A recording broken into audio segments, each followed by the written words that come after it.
morning mga kapuso! Minsan mga nabigo, di bumitiw sa pangarap si The Clash 2025 Grand Champion, Jong Madaliday. Alay nga raw ni Jong ang success sa kanyang ina. Ang kanyang full circle moment, ichichika ni Aubrey Carambel. From first runner-up ng The Clash Season 1 noong 2018, The Clash 2025 Grand Champion is Jong Madaliday! to The Clash 2025 Grand Champion. 7 taon daw naghintay si Jong Madaliday na makamit ang kampyonato.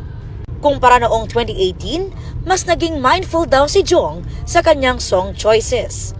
Nung 2018, season 1 ng The Clash, wala masyadong ganung idea. Talagang go with the flow lang ako. Kung ano yung naisip ko, pak, yun na yun. Ngayon, pinag-isipan mo kung ano yung mga kakantahin. Pinag-isipan talaga. Lahat tugma siya sa kwento ng buhay ko. Pag-amin ni Jong, nagkaroon siya ng pag-aalinlangan na muling sumali sa The Clash.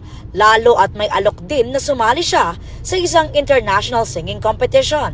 Pero nanaig daw ang request ng kanyang nanay. Yung nanay ko, sige na, sumali ka na, matanda na ako, gusto kita makita sa TV. Sabi ko, sige, gagawin ko pa para sa inyo. Para kay Jong, may tamang panahon para sa kanya na resulta rin daw ng kanyang sipag at tiyaga. Kailangan, kung may pangarap ka, mag-fail ka man ng isang beses, 100 times, 200 times, lagi mong tatandaan na may isa doon na talagang mag-win-win ka. A total of 4 million pesos worth of prizes ang kanyang napanalunan, kabilang ang 1 million pesos, house and lot, at management contract from Sparkle. Excited na nga raw siyang umuwi sa kanyang hometown sa Cotabato. Aubrey Carambel, updated showbiz happening.